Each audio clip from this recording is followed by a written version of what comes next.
Yeah, welcome to the Brown Boy Wonder Podcast. Reviews and reactions. Let's go. It's the Brown Boy Wonder. Hold it down, representing for the culture. Every episode brings you closer into the mind and the heart of a hustler, where the truth and the groove collide. Stay tuned in, come enjoy the ride. Keep it authentic like that, never hold back. It's the Brown Boy Wonder Podcast. The Brown Boy Wonder Podcast. Subscribe, share, and stay tuned in. The vibe's always on. This is the Brown Boy Wonder Podcast.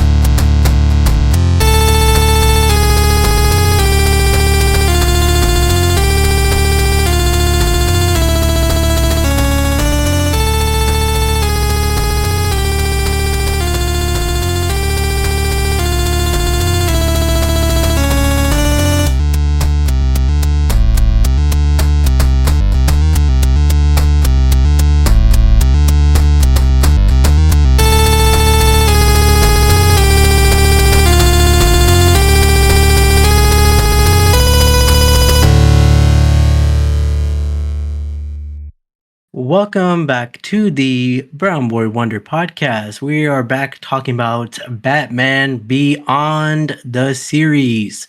I'm glad we're going to talk about episodes 6 through 10. Let me bring on my guest here. My first guest, he loves to... Oh, actually, he hates putting on patches. It is Skyler. Skyler, how are you doing today? I'm doing great, Abrar, because I don't have any patches on me. I'm happy to be here. All right, yeah. And my second guest, he loves spells. It is Anthony. Anthony, how you doing today? I do love spells. I love binders. I'm happy to be here. Thank you. Fantastic. And my last guest, you can see here with the terrific trio, it is Ray. Ray, how you doing today? I'm good. Yeah. Okay. Yeah. I'll take the terrific trio. Yeah. No problem. Guys, I do want to ask you guys a question. We like Terry McGinnis, right? We like this kid, right? He's cool.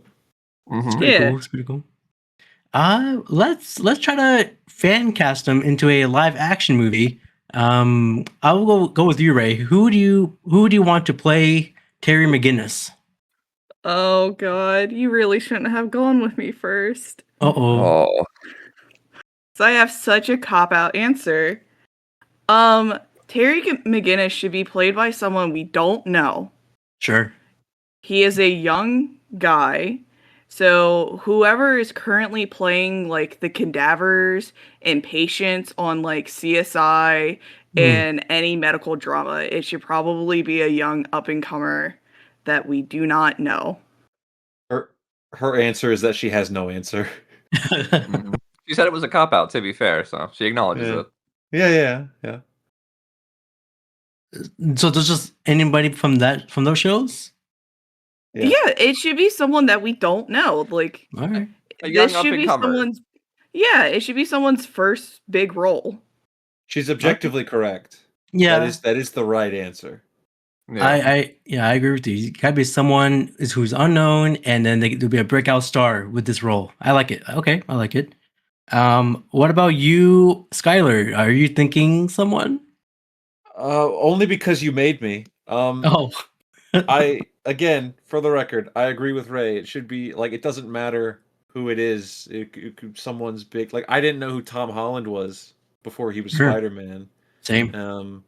And like nobody knew. Well, I'm not gonna say nobody knew because he was on a TV show, I think. But like the kid that plays Blue Beetle, right? I didn't know. Oh yeah, him. Yeah, and he did a good job. So, but good. You were like, fan cast it. I'm thinking along the lines of, if this movie got announced today, who's a good young actor that could do it? The trouble is like finding someone as cool as Terry. Yeah. And so the names of young actors that I went with, I wasn't gonna do like a Timothy Chalamet, right? No. It's too big. Too big. But I landed on the name Lucas Hedges. Oh, where's he from? He was in 3 Billboards Outside Ebbing, Missouri. He was the son in that. He was in Honey Boy. He played the young Shia LaBeouf kid. Right. And I think he's good. I don't know if he. I mean, yeah, give him black hair, put him in the jacket, and then I think the key is teaming him up with a good old man Bruce Wayne, and then that takes care of the rest. Oh, I was not even thinking about that guy. Is he old enough? No, that guy's like almost 30, is he not? He's in his 20s. Yeah, but like I don't know. That's you go older. He's still young enough, young looking. I don't know. Yeah, This is baby Hollywood. face. Hollywood is Hollywood. What about you, Anthony? Are you saying Shaquille O'Neal? No, I'm joking. Oh yeah, sure. He could play old Bruce. How about that? That'd be good. Oh, I'll love to see that. I'll name a person, sure. So my choice is Mio Fuyuno, who's a Japanese actor. Terry kind of looks a little Asian, doesn't he? So why not we go with someone that's a bit Asian? I'll put a picture of him in the chat. And that's my pick. I knew it. Let me Terry look at this guy. There we go. He's young. He's unknown. He's in his early 20s. There. That's a perfect Terry McGinnis right there. For anyone who knows Super Sentai, this is our current red of the last Super Sentai season. Didn't know, but I could have guessed. Well, he might look for the part. Yeah, is he a good actor? Yeah, I'd say so. Why not? Okay, all right. Okay, that's a good list, guys. I have 5 people in mind. Oh boy, you want Dylan O'Brien? You know what? That was my first pick. So it was Dylan O'Brien from The Maze Runner, and you can see him in Send Help with Sam Raimi. You Googled. Don't wag your finger at me, sir. You Googled Batman Beyond fan casting, and you're just about to read in order what came up. No. Well, maybe 2 of names, and one of the names is Dylan O'Brien. Did you don't see Dylan O'Brien as Terry McGinnis? He's too old. He still has a young face. That's the thing. Terry McGinnis is a high schooler. Like, you kind of have to cast someone that either passing as a high schooler or is age appropriate. And at this point, those actors are not that age anymore. They could age him up. I'm not against that. Like a college age Terry. Yeah. My second person, it is his show just ended. It's Joe Keery from Stranger Things. Okay. I can see him with his hair, and Terry has hair, so it matches. The third person, solid points. The third person is from Google. I apologize in advance. Maybe he's too old. And now looking at it, Logan Lerman. Called it. He's definitely too old. The Dylan O'Brien's nobody. Yeah. Okay. The other one. Reference. I got it. Anthony got it. The other one is. I just sometimes I put names out of my rear end. Charlie Heaton, also from Stranger Things. He's the that other would be kid. terrible. You think so? I'm sorry, Charlie Heaton. Like that? No. I mean, I'm not to say that like you're really hitting with any of these, but that one would objectively be very, very bad. I see. No, I've never seen Stranger Things. Oh. Which of those 2 that you said, which one of them runs up the hill and which one runs up the building? Well, which one of them's running up that road? Yeah. The hill is Sadie Sink. It's a lady. No, so there's one with hair. There's one with no hair. If you know what I mean. Joe Keery's Human Torch and Charlie Heaton is that's not right at all. Oh no, what's it? That's Joseph Quinn. Joseph Quinn. Who that's Joseph Quinn. Maybe Joseph Quinn. He'd be a good Terry McGinnis, how about that? McGinnis. For the record, Joe Keery's not a good pick for this either. Well, my last pick, I think will surprise everyone. He's a high schooler, or he just graduated high school at least. It is Mason Thymes. He's the kid from the Black Phone Book, and How to Train Your Dragon. The Black Phone? First of all, there's no movie called The Black Phone Book. The Black Phone, sorry. And two. You know what? I like that kid. Yeah. I like him in The Black Phone. I copped out, so I will say a name, and by that I mean I need the one other person on this call that I know who's seen this movie to tell me the actor's name. The main kid from Holdovers. Holes? No, not Holes. Holdovers. That kid. Okay. He's also in the Now You Three Me. Right. Hold on. Dominic Sessa. Yes, him.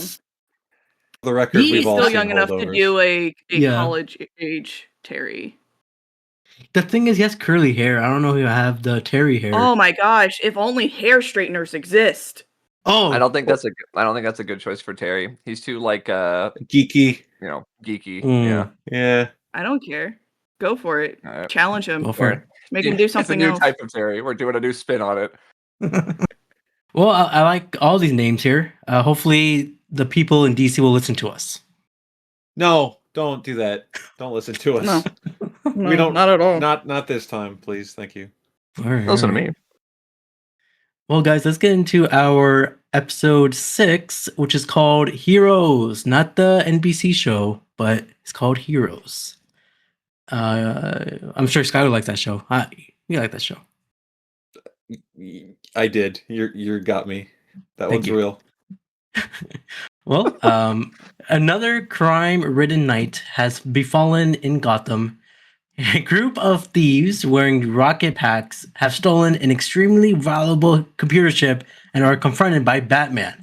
Batman manages to stop one of them, but is downed by another. Why did you use rocket packs, not jetpacks? Is rocket packs more faster? What do you think the difference is? Rockets only goes one way. Jetpacks can go everywhere. All right. You're making this up. Well, I mean, yeah, but what else is he supposed to do? He's not a rocket jetpack scientist. No, I don't know why he had to assume there was that much of a difference in the first place. I think there was a difference. Well, if any rockets, the difference is that rockets explode.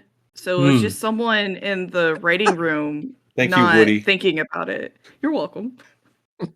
That's good. I like that. As he recovers, a woman seemingly made a blue mist comes by and flies up to one of the thieves. She coats him in a layer of ice, causing him to fall. Next, a large creature made of molten lava grabs a large block of cement and knocks 2 of the thieves from the sky. They are then saved by they're saved and captured by an extremely fat-ass stretchboat man. Later, a newscast introduced the trio as Magma. Is it Freon or Freon? Freon is the lady, like a chemical used in air conditioning or something. I see. And the 2D man, great name. There were one scientist, Dr. Mike Morgan, Mary Michaels, and Stuart Lowe, but were bombarded with radiation during a particle fusion experiment. As a result, they are transformed into a superpowered beings and became government-sponsored heroes, calling themselves the Terrific Trio. Terry wonders aloud whether Gotham needs Batman's help anymore, but Bruce is sus. So guys, this is our first introduction of the Terrific Trio, not Terrible Trio, but the Terrific Trio. What do you guys think about these Fantastic Three? Mm-hmm.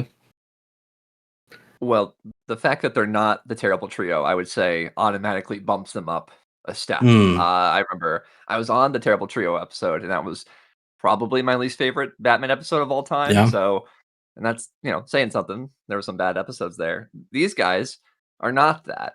They are a wonderful little parody, homage, whatever you want to call it, to some other superhero group in another universe, and I like when that stuff happens. Yeah.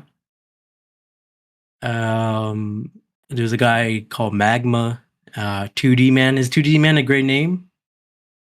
I don't think so. I like 2D Man. I like Okay. how to convey the fact that he is literally 2D because this is not a CG cartoon. He doesn't have shading on him, and that's why he looks different, and that really conveys the fact that he's flat because he has no shadows or anything. I thought that was really creative. Yeah, especially if he's a 2D man. And then what about Freon, the Blue Mist Lady?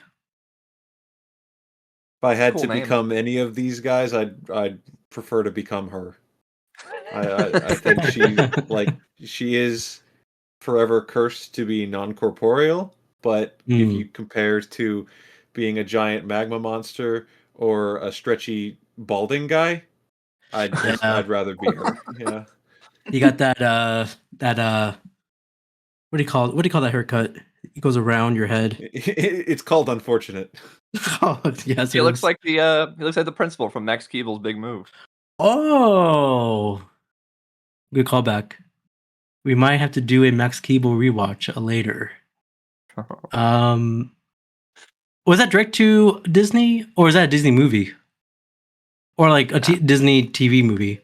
I don't have the things here. I don't know. Move on. Josh Peck's in it. Josh Peck. He had a robe. Yet another crime night befalling at Gotham, but this time the police have to deal with a hostage situation involving a city councilman's family.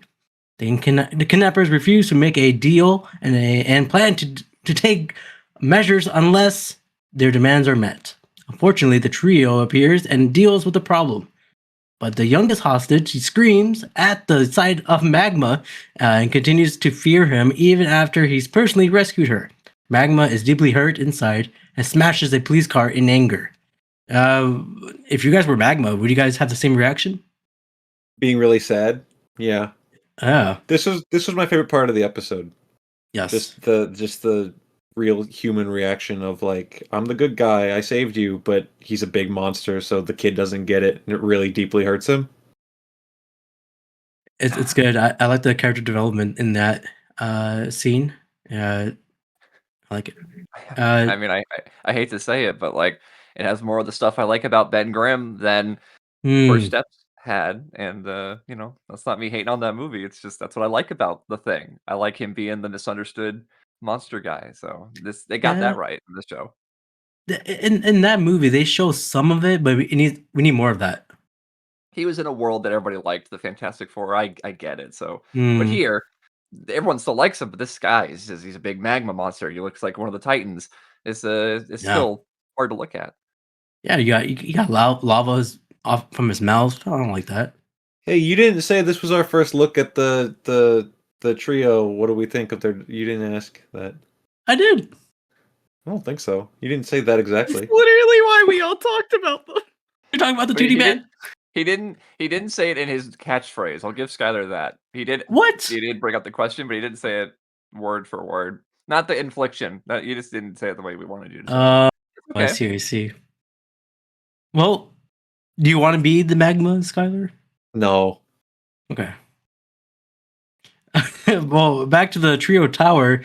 Magma complains about being a freak and being unable to even hold his fiancées in his arms.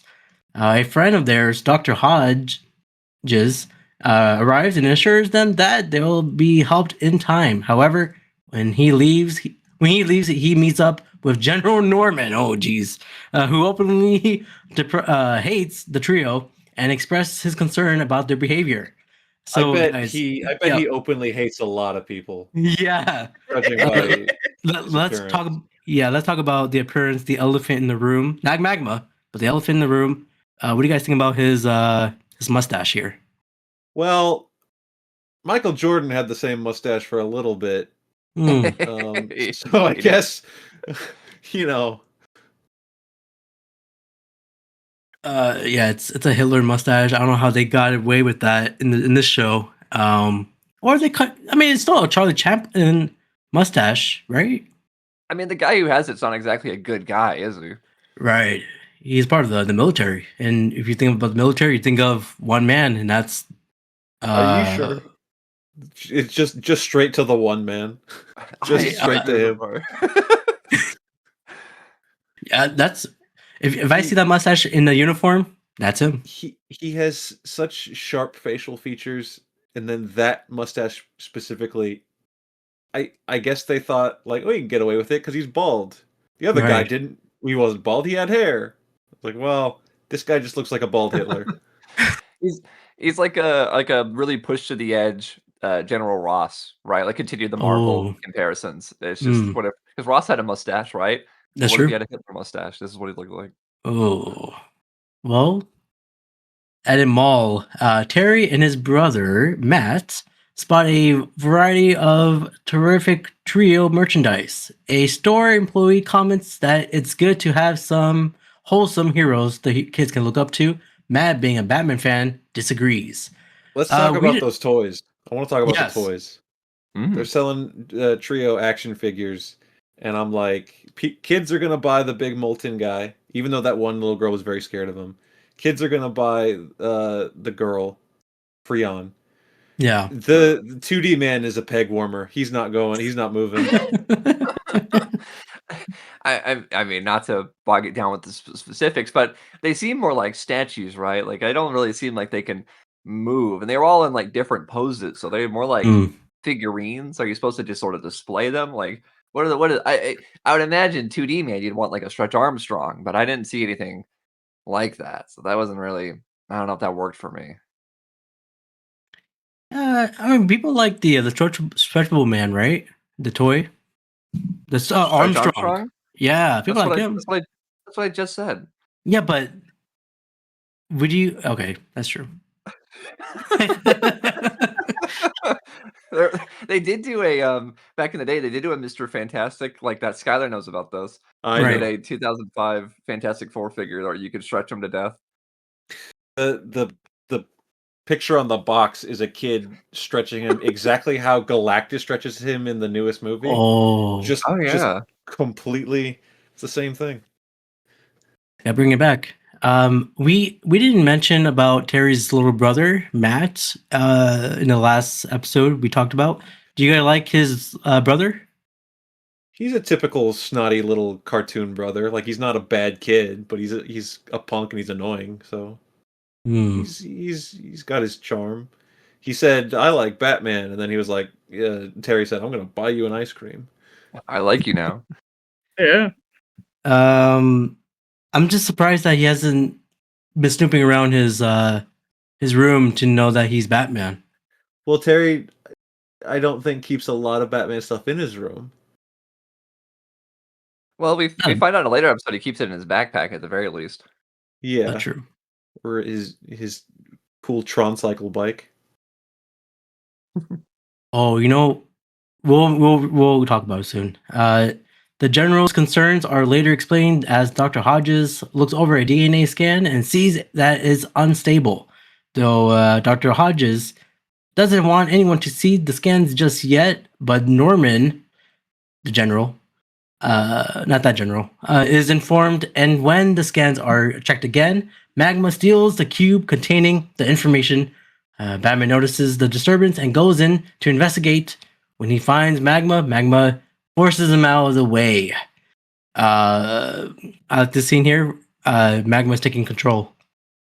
Realizing that there's something wrong, Batman goes after Magma. The group watches the DNA scan, which at first seems to show that their conditions are irreversible. Ouch. Magma looks closer and says it's even worse. But before he can explain, General Norman forces attack the tower, seemingly for no reason at all. Confused as he is, Terry is caught up in the assault but manages to survive. The trio manages to escape. Managed to make an escape, but setting up their car as a decoy. I really like the scene. It's like you'll see this in any movie. The government is attacking its own heroes. Well, actually, it's in every Marvel or DC film. Yeah, well, I'm glad you got that on your own. Yeah, that's now I'm thinking about it. Oh, there you go. There's Mr. Fantastic there. Don't reference that. People can't see it. I'll post a picture on the screen. Here it is. Right. General Norman informs a distraught Dr. Hodges of their trio's death, quotation marks, in his laboratory. He reminds Hodges that if they found their condition, then they would have been more dangerously psychotic. Excuse me. Just then, the trio appears and confronts him, saying he knew about the dangers of the experiment beforehand. Hodges denies it, but when Freon freezes his legs, and the trio restarts the experiment, he confesses he set up the whole thing to kill Mike so that he could take Mary for himself. Is that a scandalous move from him? Yeah. To try to kill people in order to get like a woman. You know what? Yeah, pretty scandalous. Yeah. Well, he didn't mean for Mary to be affected as well, nor for them to end up in the current condition. He then in that case, it's all better. He then begs the trio to stop because the radiation from the experiment will destroy the city. But the trio had been pushed over the edge and refused to stop, determined to destroy themselves and take Hodges, General Norman, and all of Gotham along with them. They're in desperate measures, guys. Do you blame them? No, Abrar, do you blame them? How do you feel about their actions here? I want to hear about you. You always ask us these questions. I want to hear your opinion. I'll tell you this. I think they have the right idea, but the way they're doing it is wrong. Okay. Yeah. I mean, listen, I get why they're so distraught, right? Like, this is, I get now's the best time as any. So, with this Fantastic Four analog in the DC universe, the DC universe technically already has a Fantastic Four in it. So there's a character named Hank Henshaw who went to space and with the same like four group of people that the Fantastic Four do, and bad things happened to him, and he came back, and they instead of turning into heroes, they all horribly died, and that guy eventually became the cyborg Superman, who's like Superman with like a Terminator face, like that's a Superman character. I guess because that guy never shows up in the animated TV show. Like, there's no cyborg Superman in any Justice League cartoon or Superman cartoon or whatever. I guess this takes place. Like, this holds that spot of Fantastic Four characters. But Abrar, you seem like you've never heard of the cyborg Superman. He's one of the fake Superman that shows up after Superman dies. Superman dies, and four Supermen show up, and one of them is the cyborg Superman. And for a moment, people are like, "Is this guy the real Superman?" And he's like, "I got robot parts, but I'm him. I promise." But it wasn't him. It's another guy named Hank Henshaw. Hank, man, if he shows up in like a movie or something, I would just give him a thumbs down in theater. This guy sucks. He's kind of a famous character, Abrar. Is he? Yeah. I'd rather have I love the cyborg Superman personally. Really? Oh, okay. I'd rather see the Russian Superman, the Red Sun. That's an alternate universe thing. All right. Well, okay. I'll look at Cyborg Superman. I'll look at him. I won't like it. Right. I'll look at him. Batman arrives to stop them. He activates a venting system that traps Freon and the 2D man inside it. This enrages Magma, who then spots Hodges using a batarang to break himself free and attempts to claw to safety. In response, Magma throws a large column at the doorway, blocking it. Batman tries to reason with Magma, like, dude, just stop. Trying to remind him that he's still a hero. Magma retorts that he's no hero. He's just an accident. That's kind of sad. Batman then forced to spray Magma with a fire hose, cooling him into a normal rock. The end for him. Batman manages to deactivate the experiment. Batman asks Dr. Hodges if he's satisfied now that the trio is gone. Hodges says he he was their friend and mourns for them. Batman says, "You're a piece of shit," and he leaves. And that's it for the episode. Are we giving this an episode a trio up or a trio down? I'll go with you, Ray. You know what? I'll give this a. I only have 2 pairs of thumbs. So a duo up. It's not that good. It gets 1 thumb up. Okay. Yeah, people are born with 2 thumbs, so 1 hand. So you can still say it. But I only have 1 thumb on each hand. So I will give it 1 thumb up. 1 thumbs up. What about you, Skyler? Do you hate these 3 people? Kinda. Really? I mean, this is a middle of the road episode for me. I don't hate it. I definitely don't love it. I'm gonna be. I want to say probably the outlier here. I'm gonna say I will stick it with a thumbs down, just because I didn't find the Fantastic Four thing super interesting in this world. It just wasn't what I was looking for. Sure. But it's not terrible. It's fine. It's just probably not, as my pal Daniel likes to say, it's probably not an episode I would say you have to watch.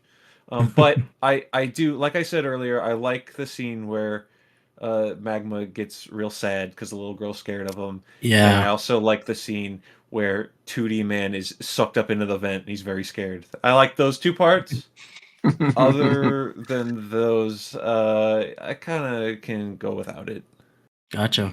What about you, Anthony? Were you scared of the magma? No, I like Magma, sure enough. I'm gonna give this episode a thumbs up. I didn't really connect with this episode. It didn't do a whole lot for me, but I like that there's a Fantastic Four pastiche. I think that's enough for me. Sure. I like seeing them take the concept and kind of do their own thing with it. And then I guess Terry's kill count is up by 3 because we don't see those people arrested or nothing. They go into the vent screaming, and then he turns Magma Man off. So yeah, actually, I think it's up more than 3 because he takes out some of the jetpack guys at the very beginning, and to my recollection, they are not saved. Maybe that's true. I don't think Bruce gave him that talk yet. No, so if we count, what was the guy in the first episode, Mr. Fix-It? Fix-It, yeah. So that's it's just Mr. Fix, not Mr. Fix-It. That's a different guy from a different company. That's the Hulk. So he's up to 4 deaths at the least. Potential deaths for Jetpack Mans, but 4 confirmed kills. Damn. That's a airstrike in Call of Duty. But I'll give this episode a thumbs up. I like the story arc of the terrific trio. Whoa. But it was not a Batman episode.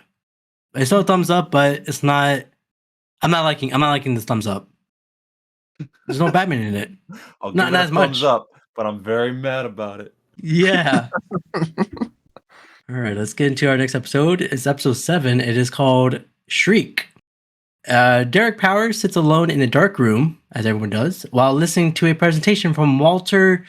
How do you pronounce his last name? Is it Shreve or Shriv? Shreve. Shreve. It gets because of the name he gets later. Yes. Shreve, who explains that the sound is the first warning of danger and is underappreciated. Just after that, Powers hears the sound of a locomotive racing towards him and stares into the headlight.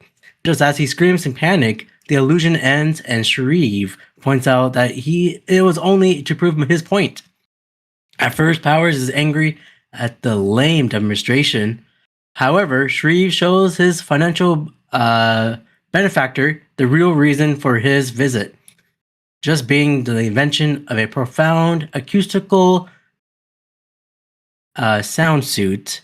Is that a modification? Amplification. Excuse me. Amplification suit capable of easily destroying solid objects through use of forced frequencies.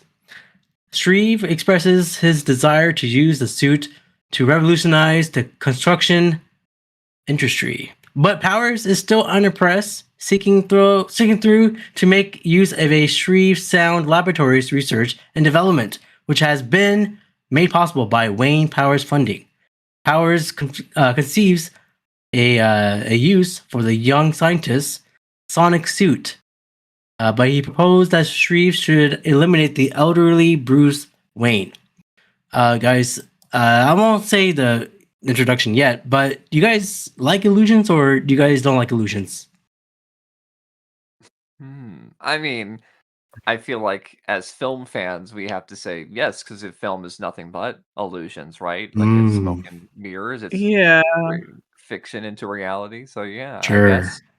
And I mean, listen, typical magic tricks when you hear them, not very interesting. But when you see a good magic trick in person, it's pretty astounding, right? Like Yeah. illusions in fantasy are very interesting when believable.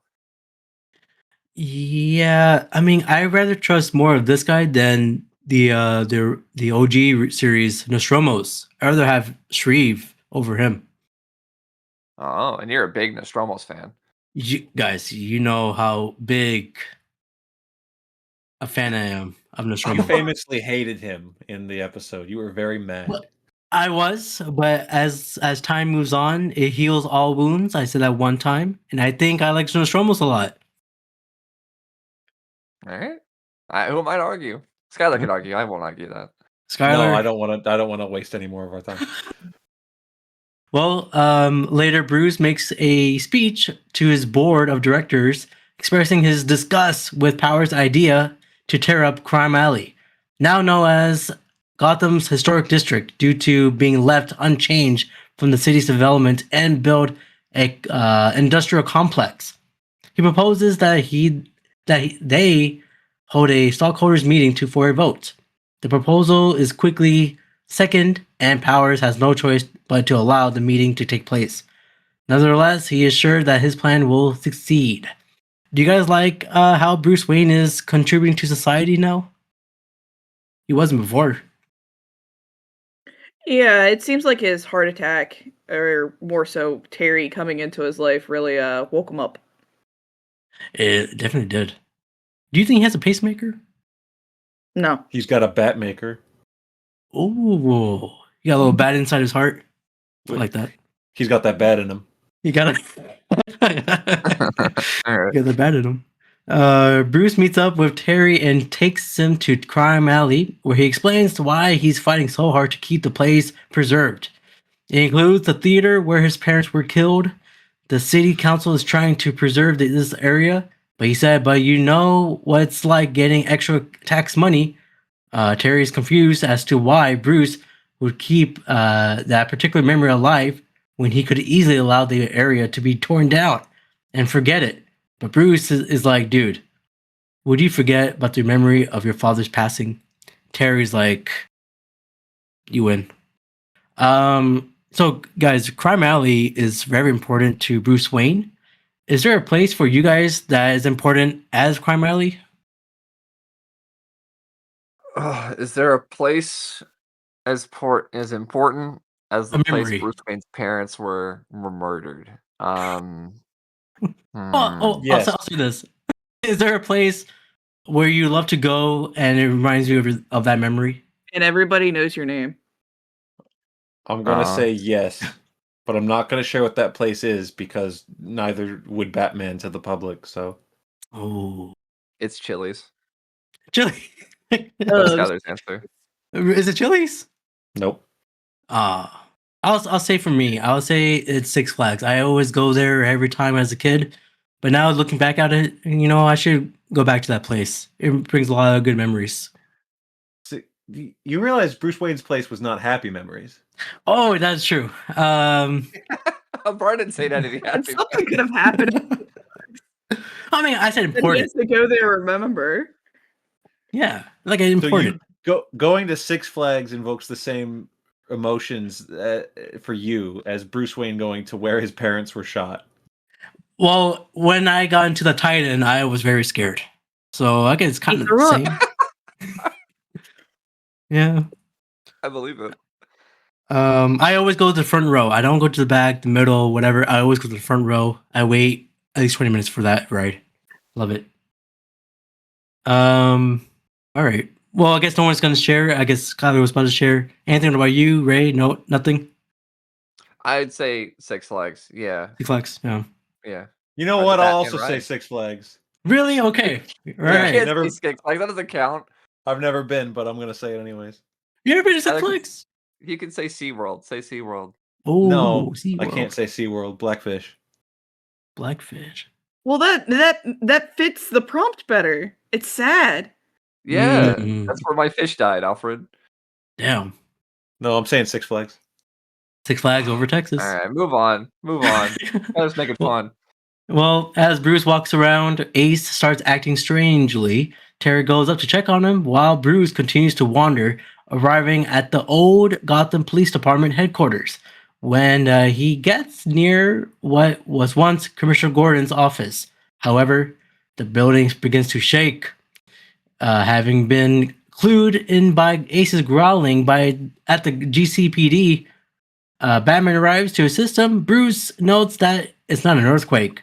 When Shriek enters in his sonic suit and starts attacking with his sound blast, powerful enough to tear up the floor, which damages the old building, getting Bruce and himself out of the way of several attacks. Batman tries to engage Shriek away from Bruce, but when the Sonic Man shows he's only interested in harming Bruce, Batman damages Sonic's right-hand sound generator with a batarang. Kaboom! The sparkling unit hurts Shriek and forces him to eject. The distinction allows Batman to retrieve it, grab Bruce, and ran out of GCPD before it completely goes down. Batman and Shriek are okay, but Bruce faints. Alright guys, now we can talk about it. This is our first introduction of Shriek in his Sonic suit. What do you guys think about this Sound Man? He looks like he's from Ben 10. That's what I Yeah. said. You think Benton ripped off this design? I'm not gonna go as far as to say that, but I like this design. I think it looks cool. I like that it's just a black bodysuit with like armament on it. Like it's not like this big bulky thing. I think it has a very unique look to it, especially for the show. I know I agree with the Ben 10 comparisons, and maybe that's also why I like it because I like a lot of the character designs in that show. Oh, okay. So yeah, I think this is a very minimal, cool, futuristic look, which is kind of the whole idea of this entire show. I think it's a I really like- neat addition to the Beyond Rogues gallery. I like adding him to the collection. Yeah. I like when he goes to talk to Powers and he like leans on his desk and his hands are on there and he has like the monkey stance with his fingers. He's like on his Yes. fingers on the desk there. That was funny. Oh, wait a minute. Wait a minute. Oh, Glenn Breaking news. Murakami. I forgot.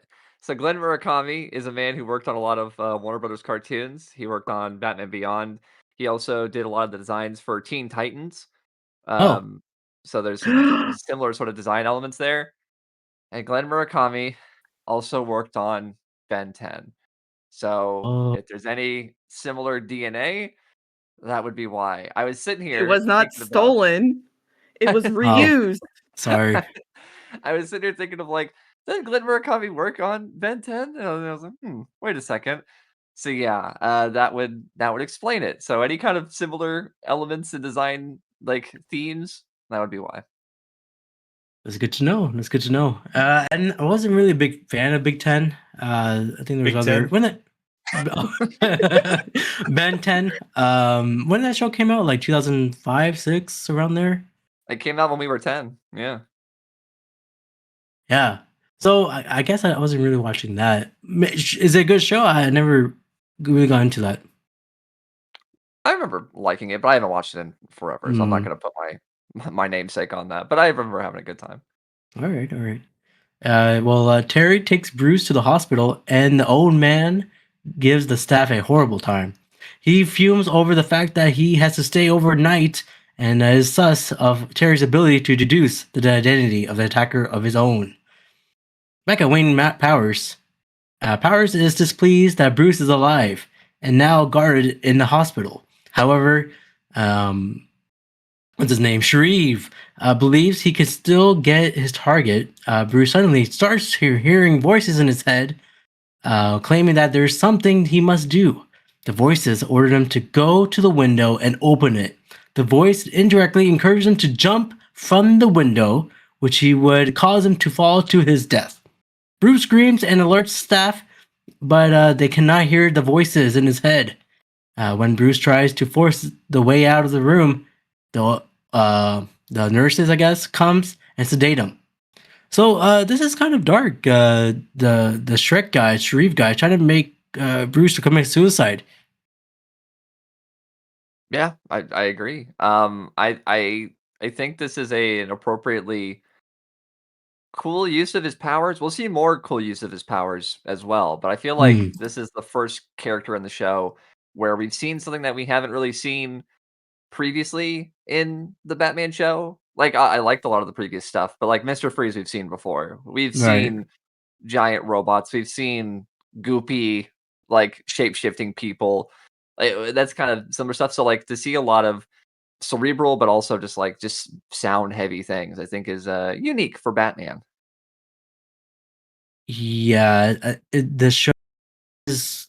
I don't remember if Batman the Animated Series was dark like this, but I'm sure there's some episodes that were like that. But it's good. It's good to have these different villains in the show here. Well, meanwhile, Terry managed to get to the back computer to complete an analysis of the sound generator from the suit, and discovers it is compromised of it's called acoustism, an alloy developed by Shriek's Sound Laboratories. With this lead, he disguised himself as a misdirected police delivery boy and cons his way into Shriek's lab with free pizza. Guys, it's pizza time. Do you guys like Terry's accent here?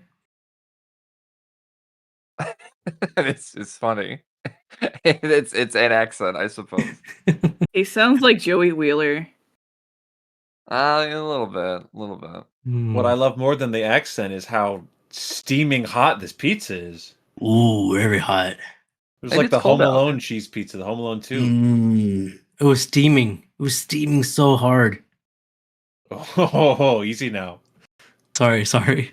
Oh yeah, so R.I.P. to the Home Alone mom. R.I.P. Catherine O'Hara. Shriek shows Terry some of his inventions, such as a miniature radio receiver and transmitter and device to cancel out the sound. However, when Terry asks about the sound vibrations, Shriek becomes more sus and attacks him. Terry managed to escape with the police learn of Shriek. Terry rushes back to the hospital to inform Bruce, but the nurse informs him that he has been transferred into a psycho ward, apparently on Powers' advice and under Powers' care. A bitter exchange between Terry and Powers leads to a brief physical altercation, but the nurses subdue Terry, and Powers brushes him off with a threat to commit him as well before returning to his office. Guys, would you guys believe in your friend if he sounds crazy? Well, feels like a tough question to answer. I think the very nature of me being on this podcast frequently is evidence to yes. Yeah. Hey, that's why I love you guys being here. I love it. Hopefully not talking about me. Anyways, looking for revenge, Shriek prepares to kill Powers, who casually talks him out of it, telling him that he now has real power and is dangerous. He renames himself as Shriek, who decides to find a use for his new found power. Powers then reminds him that he still wants Bruce to be killed, and if Batman intervenes, Shriek will kill him too. Batman pays a visit to Bruce in the psycho ward and discovers the source of his voices. One of Shriek's miniature radios is hidden on Bruce's bandages. Do you like that? It was very tiny. Shouldn't Bruce feel the chip on his head? He's old. He is old. Apparently, bribed a nurse to place it there. Together, the two leave the hospital and trace the signal back to Shriek. Batman finds him in a car factory and the two fight. Shriek has the advantage of his sonic blast and Batman attempts to hide. Shriek's suit allows him to advance his auditory abilities and he is able to locate Batman with the sound of a screw dropping. Desperate to neutralize the advantage, Batman turns on the factory machinery, causing a lot of noises. Shriek, however, reveals another sonic suit ability, the projection of damping field that cancels all of ambient sound waves, even for Batman. After which he isolates the echo of Batman's footsteps from a distance. Do you guys like this scene here? I thought it was really cool. I loved this scene. Yeah, this is really awesome. creative. I agree. Were you guys wearing headphones for this scene or for this episode? No. No, I was watching it on my TV. on television. I go back to the episode, wear headphones. It's amazing. You can hear everything. Well, you can hear the nothing, scene. actually. You hear the thing is, you hear The nothing footsteps. but everything at the same time. It's crazy. This should win the best sound design. Not Oppenheimer. Okay. Okay. Right. This episode beats Oppenheimer's on sound design. They I did love come out it. in different years. Yeah. No. They're contested now. Okay. I love the part where Terry is stomping around and we just see him like bonk his head on something and fall over with no sound. It's pretty great. Yeah. It's good. Yeah. The whole sequence is awesome. Christopher Nolan, I see you. Batman is pursued out of the factory in eerily complete silence, nearly getting killed not by Shriek, but a series of dangerous to detect with sound. However, as the council sound waves are apparently only for within human hearing range, Ace is able to hear, and Bruce unleashes them. The canine saves Terry from being hit by a truck. Just as Shriek finds them, Batman once again damages his right-hand sound generator with the batarang, causing the damping field to suddenly cut out, and Shriek's ears are overwhelmed with all the sounds of the city, which are collectively all amplified to the max in the sonic suit. Screaming in pain, Shriek collapses and receives a shock when Batman removes his helmet. He has gone completely deaf. Do you guys feel bad for him now? A little bit, but he was doing some crime, so Yeah. kind of brought it on himself. Also, I love that you've completely devolved into just calling him Shrek now. You're not even fighting it, really. You're just calling him Shrek. It's easier. It's easier to call him Shrek. There's another guy I called Shrek in the last series. I forgot who it was. I don't But know, he you're is- just really No. like that. You're rude. No. It was Christopher Walken's character in Batman Returns. just call him Shrek. That was his What was name. that His name is his Shrek. name? Oh, he was his name That's Shrek. right. Okay. Yeah. Well, never mind then. With the trouble over, Bruce appears at the stockholders meeting opposite of Powers. They explain their relative positions to ask the stockholders to vote. The vast majority votes nay, and the motion is defeated. As everyone disperses, Terry expresses his hopes that Shreve will eventually decide to testify against Powers. Bruce answers that he might if his hearing returns, if it ever does. Terry then asks Bruce why he didn't think the voices were coming from his head, like Randy Orton. He gives two reasons. First, Bruce knows that he's not psychotic. Second, to which Terry hopes is more convincing, was calling him Bruce. but that's not what he calls himself. Eventually, realizing that what he means, Terry inserts, "Hey, that's my name now." And Bruce was like, "Ha ha ha ha! Tell that to my subconscious." The end. Guys, are we giving this sound episode a thumbs up or a thumbs down? I'll go with you, Anthony. Yeah, huge thumbs up. I enjoyed the last episode for its sort of very basic surface level things, but this one I thought did a lot of creative things. It added some interesting new lore to the Batman universe, Mm. like Skyler had mentioned. I think that this is a really good Batman Beyond villain specifically. So to build out Terry's rogues gallery with his own characters, I think is cool. So yeah, I think everything about this episode worked for me. Thumbs up. Yeah, absolutely. What about you, Skylar? Do you hate this sound in general? No, I sound is cool. I Yeah. like this episode. I'm gonna give this one a thumbs up. I think Shriek is a villain. I really like the final fight sequence with the sound design or lack thereof. Um, Old man Bruce goes a bit crazy. We've seen that before. That's fun. Yeah. Yeah, this one gets a thumbs up. Thumbs up. What about you, Ray? Do you think Shriek or Shrek or Shreve deserves a new name? No, I'm fine with his name.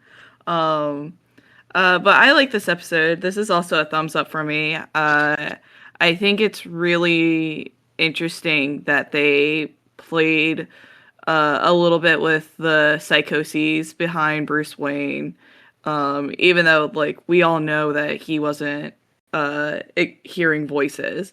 But he did get that booty juice when he got a little crazy. Um, Big uh, booty. Oh no. His time in the psychiatric ward was fun. And like you can't give thumbs down to an episode that has that great interaction at the end of "that's not what I call myself. Hey, that's mine now." Like that's yeah. Like when people think about Batman Beyond, that is something they bring up, and rightfully so. I love that scene. Yeah, I'm also giving it a thumbs up. The character is cool. The new character villain is cool. The it's just we again, as you guys mentioned, Bruce Wayne going back to the asylum, just like the original series in the episode where people thought Bruce was crazy. They brought that back. I love that storyline. I love this episode. It's a big thumbs up for me. Do you have an interesting fact for this one? I don't have for the last one, but I do have for this one here. In the DVD commentary, Bruce Timm says that BSNP wouldn't allow them to have Shrek tell Bruce to jump out of the window of the hospital directly. Yeah, I understand why. I understand why that limitation was there. That makes sense. Yeah. All right. Let's. He yells, "Kill yourself!" like Gordon Ramsay.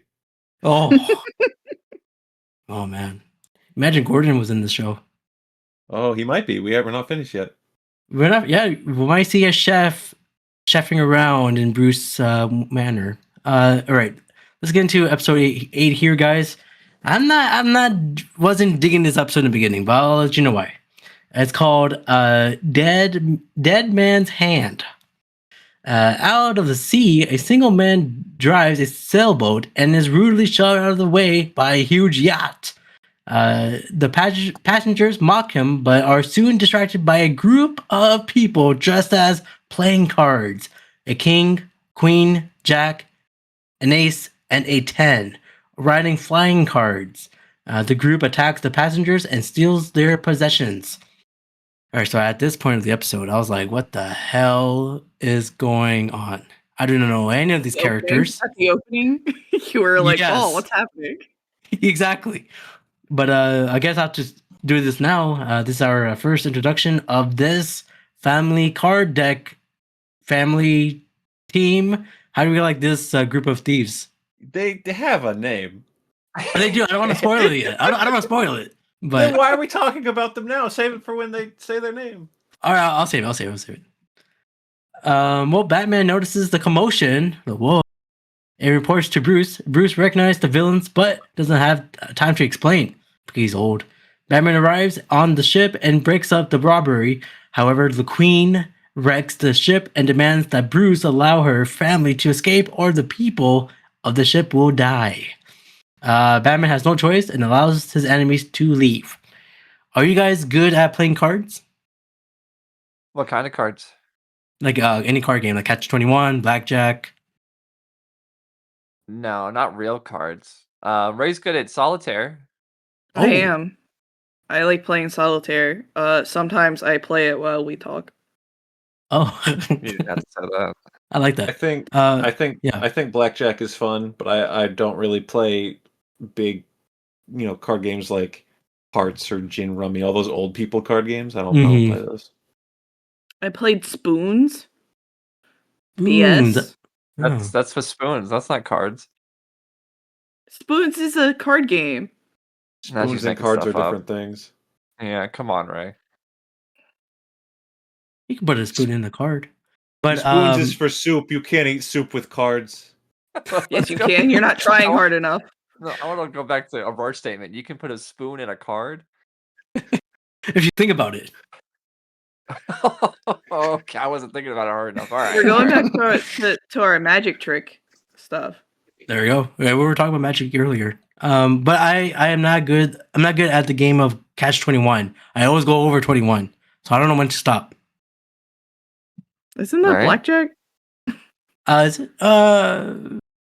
Yeah, it is Blackjack, but they call it Catch 21 as well. Maybe is it two different games or same game?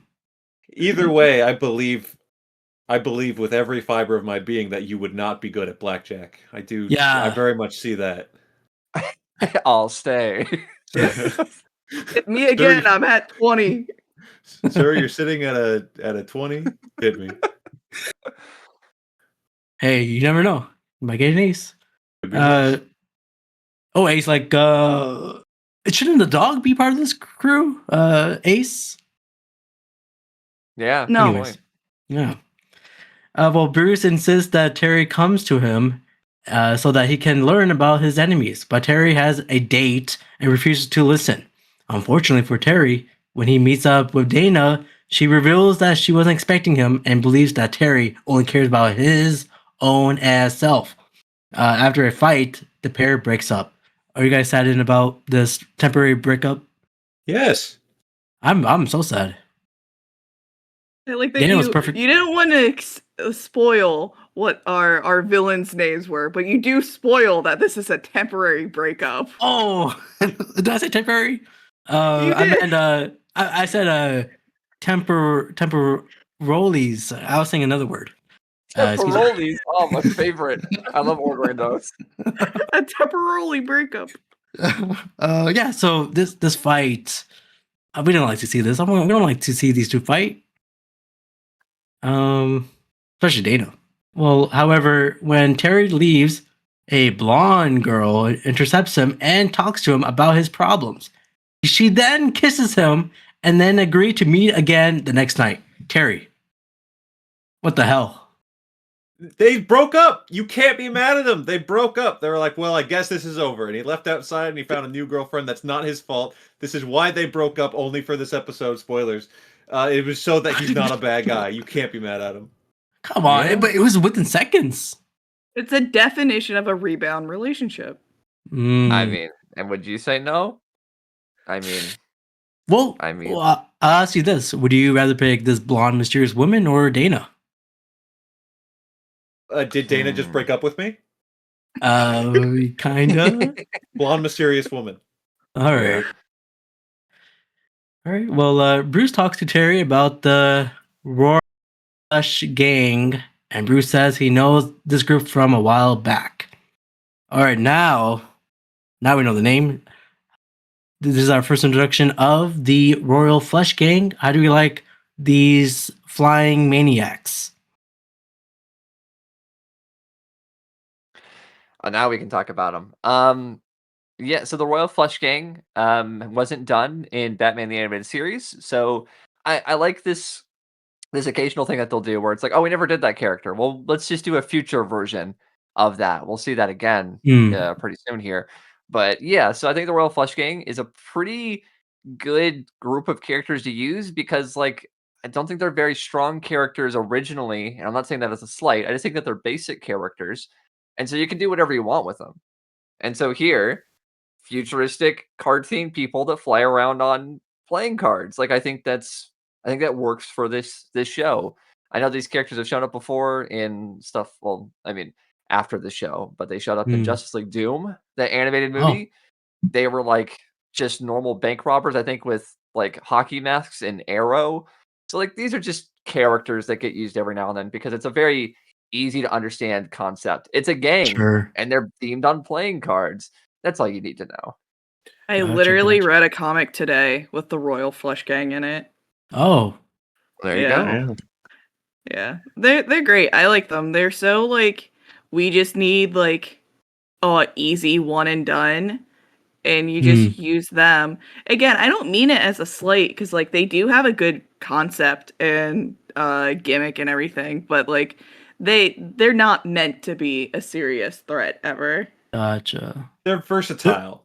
You can put them in many different situations depending on how we want to incorporate them. And I think that they found a really good spot for them here without going into spoilers of where this episode takes us. I'll let Abrar handle that. But sure. The designs are I get it. It's all based off of cards, and I do like that they're like rich elitist kind of psychopaths. This weird, almost pseudo cult of this family that's like everyone who marries in is in on the grift, and we're going to rob banks, and we hate that Batman.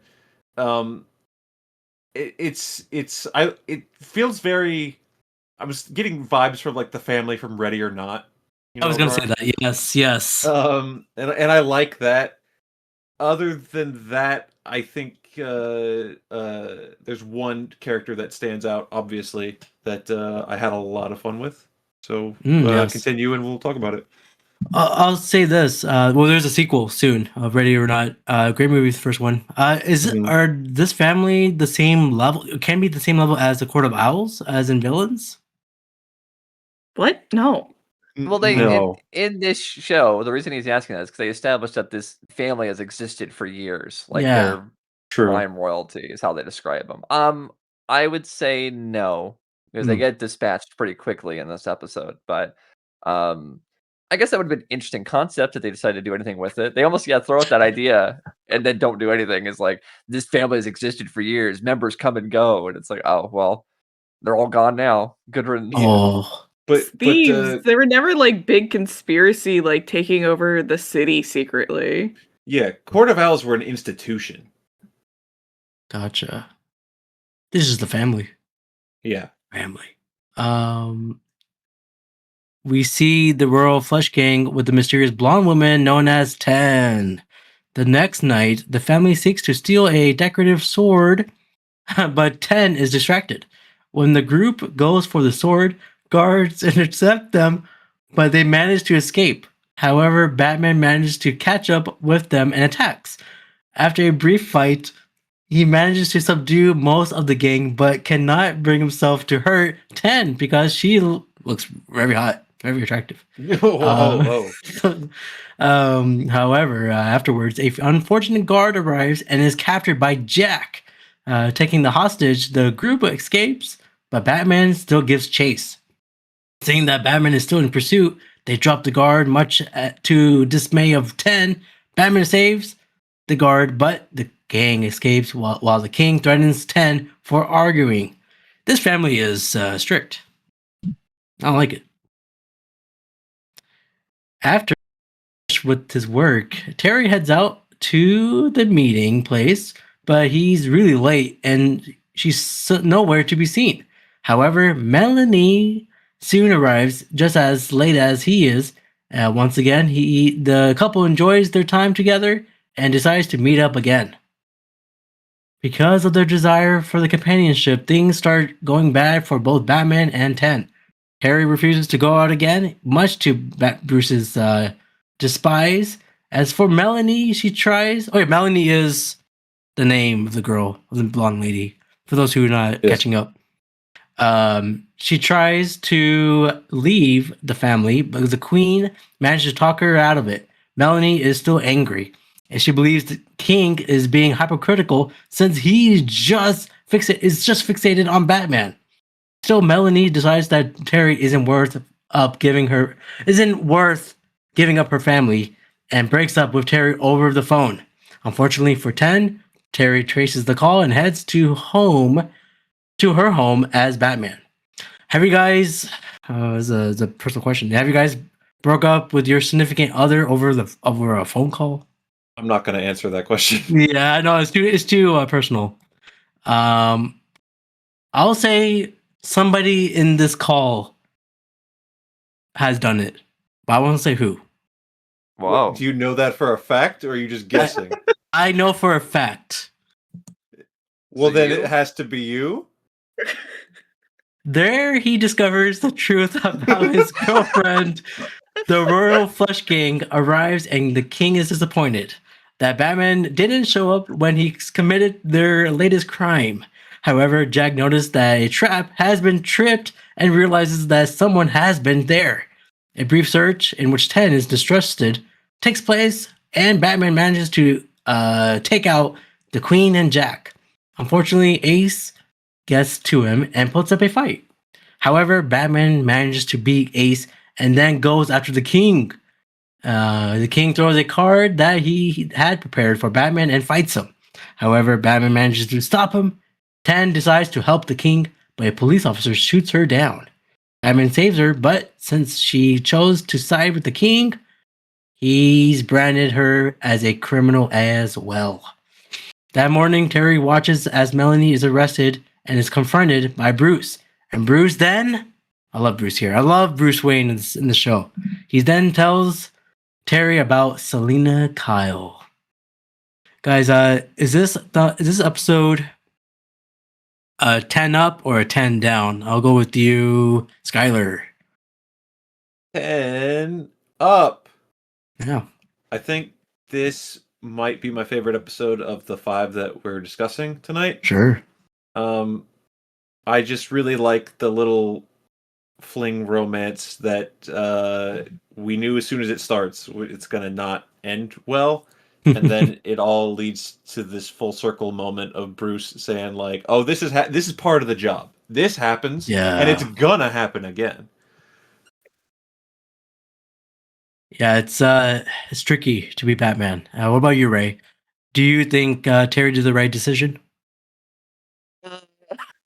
Yeah, she chose her awful family and she deserves to go to jail for it. So I give this a thumbs up. I like what you're thinking. Anthony, do you give Dana another shot?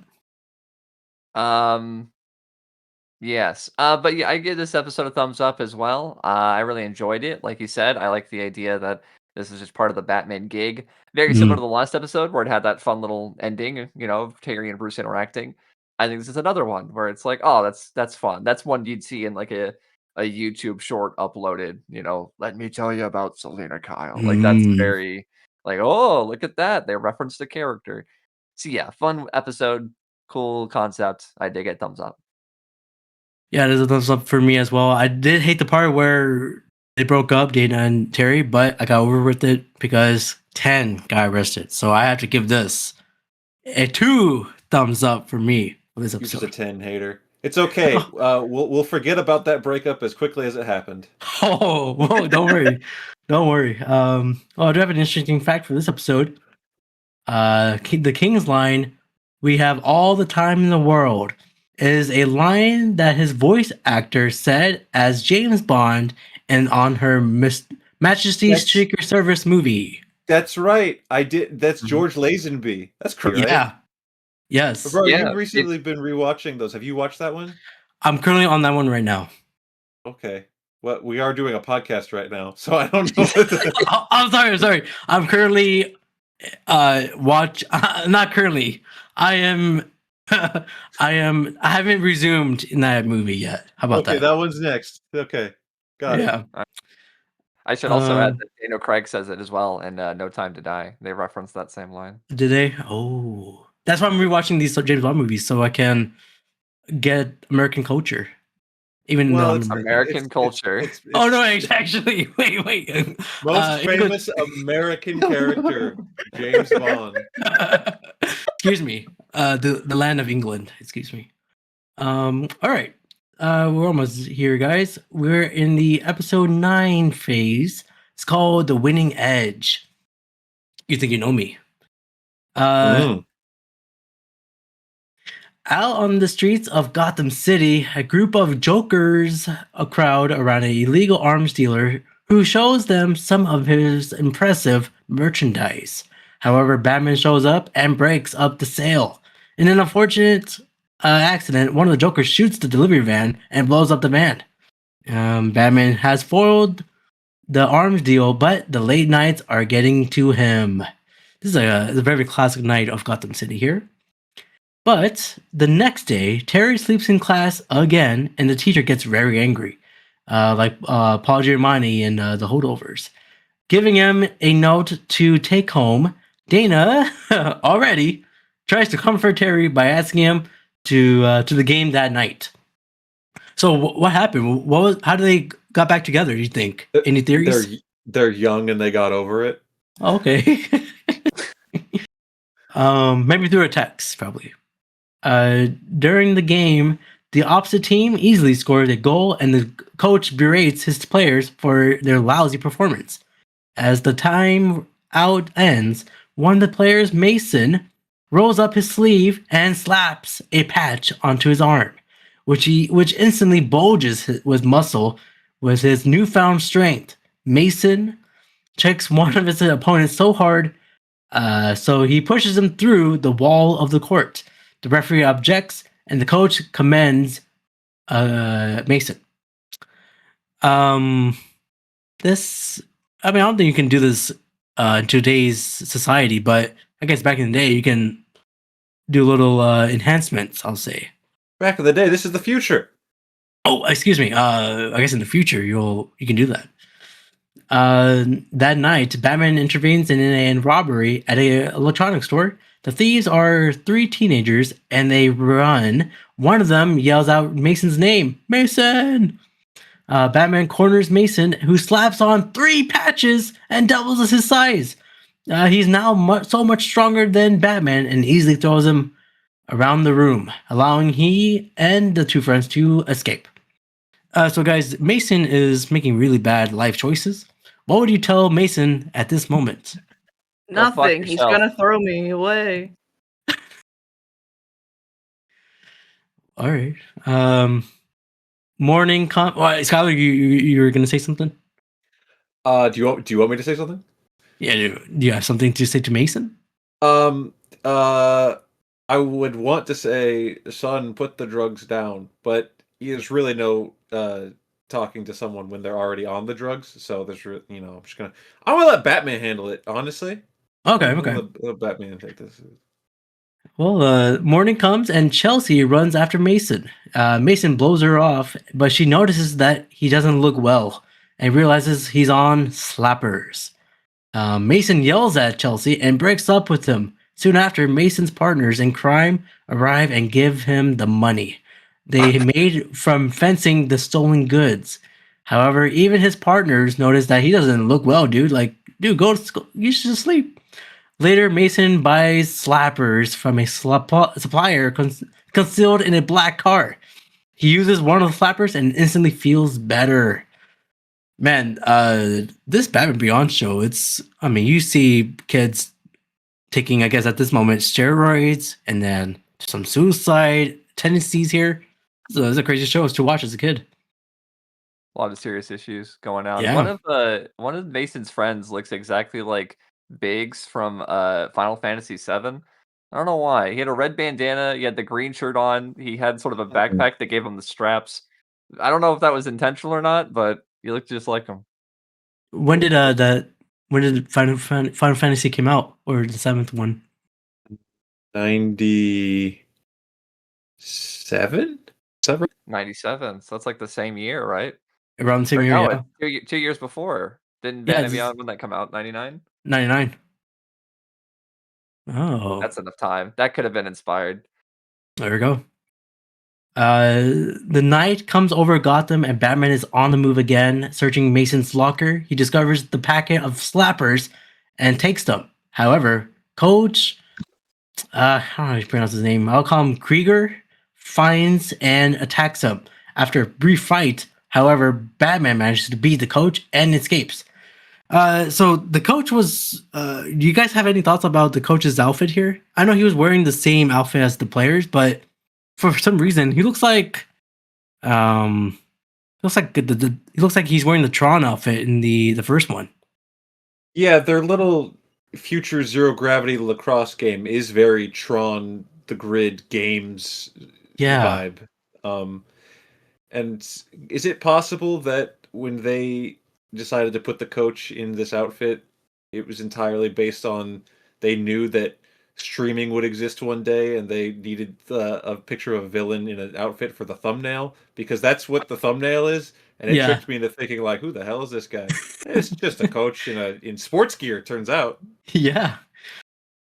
I don't have thoughts on him in the outfit. I do have thoughts on the fact that earlier he did hit a kid in the face in front of the entire audience. Yeah. Yeah, that's true. This episode has the same kind of vibes as I'm thinking of two different episodes of Smallville. One with an abusive Coach and one with jocks that not really, but kind of do drugs to get superpowers. They do kryptonite drugs. Yeah, kryptonite tattoos. Yeah, so I'd say it's tattoos, which is like a patch. When we were watching this episode, I was telling her, like, this is very Smallville. This feels very like PSO. It is. All right. Well, later, Terry finally makes it home, and Matt mockingly proclaims him to be in trouble. Mary, I didn't know Terry McGinnis's mom name is Mary until now. And his dad's name was Jerry. No, it was a lot. On my joke. Just keep going. Okay. Mary had a little lamb, walks in and confronts Terry about his tardiness. Terry claims that he's running errands for Mr. Wayne, but she doesn't buy it. She already knows he's been caught sleeping in class, and not that way, and wants to see the note from his teacher. Before Terry can reach for it, Matt runs to get it, and as Terry tries to stop him, he drops his backpack. And the packet of slappers fall out. Mary, the mom, believes that he's been using them and grounds them until further notice. She was like, Terry, what's this? Are these slappers? Are you a fucking slaphead? Do you know what the value of these are? Like, what does she know? I don't know. She knows ball. Is slappers a good name for this product? Sure, you slap them on your skin. Why not? Yeah. Well, Terry goes to Bruce and gives him a slapper that he managed to keep. Bruce analyzes it and finds that it contains venom. The only person who has the formula is... I'll let Ray say it. Bane. It's Bane. Bane, who now lives in a remote island area. Bane, when he pulls up the picture of Bane, is the season 3 Bane. I was expecting the first look of Bane. Why did they do that? Well, I mean, if they're using the character designs, the same art style, that's what they're gonna pull up. They're gonna pull up the most recent stuff. They're not gonna pull up the character model sheet from the old days. Okay. I kind of feel like disheartened. I'm like, I want my luchador. Yeah, I want my luchador back with the hat. Well, Terry sneaks onto Bane's area and ties up his attendant, Jackson Chapel. But then he sees Bane, whose physique has wasted away to nothing and is now so weak that he can barely move and needs a respirator to breathe. Chapel says is the result of too many years on Venom. Batman leaves baffled as to who is supplying the Venom. So, guys, this is our probably last appearance. It is our last appearance of Bane in this whole universe. What do you guys think about him now? Funny. Whoa! What? It's the Shriveled like a raisin. It's the best Bane design we've had in his entire appearance in this universe. Is he not just at Santa Prisca? Probably. Maybe. Okay. I will say, I think this is a really good way to do something like this, just because we talked about it before with Mr. Freeze, where you can't just have the whole show being like, where's Riddler, where's Two-Face, where's Penguin, because then it becomes like a Batman legacy show and not a Terry show. We like Shriek, we like all that stuff. So to basically firmly establish that some of these guys are just not around anymore. Like, they're either dead or they're Bane. And like, don't get your hopes up that we're gonna see everyone around, because some of these guys probably just look like this. And I think it was good to get this sort of bait and switch out like really early. I mean, the switch is not like a super exciting character we'll get to, but the fact that we were able to get a Batman villain and be like, nah, don't expect that. We're not doing that all the time. Yeah, it's just really sad to see him in this way. Crime doesn't pay. That's true. You know what? I'll write that on my wall. You're running out of space. Drugs do not pay. I'll put it somewhere. Back at the school, Mason and his partners continue to do poorly in their games and complain that they can't even get through practice without slappers.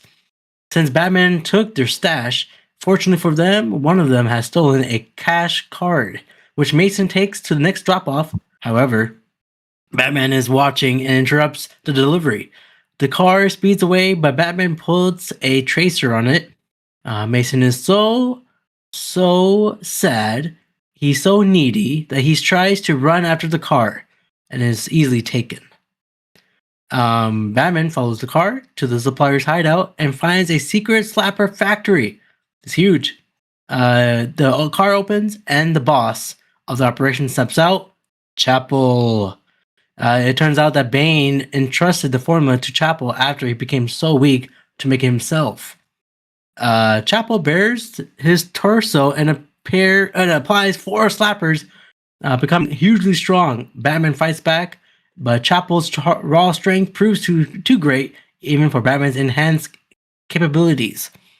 However, during the fight, Batman manages to throw him onto the slapper machine, covering his whole body with them. He screams as the drug takes effect, but is now large and strong and nearly insane with rage. But Batman triggers a small explosion that sprays chemicals into the enemy's eyes, blinding him. As Chapel swings around, he causes a large explosion, and the smoke clears. Batman looks closer and sees that due to the overdose, Chapel's mind has left him. It looks like this is done for Chapel. I don't want to say this is our first introduction of this villain of Chapel, but do you guys like this rip-off Bane here? I was calling him Stain by the end. Stain. Did he look bigger than Bane? Well, he got a little lumpy. malformed by the end there. Yeah. He's just a guy putting slappers on. He's not a villain. Unless you guys have any thoughts on his arc.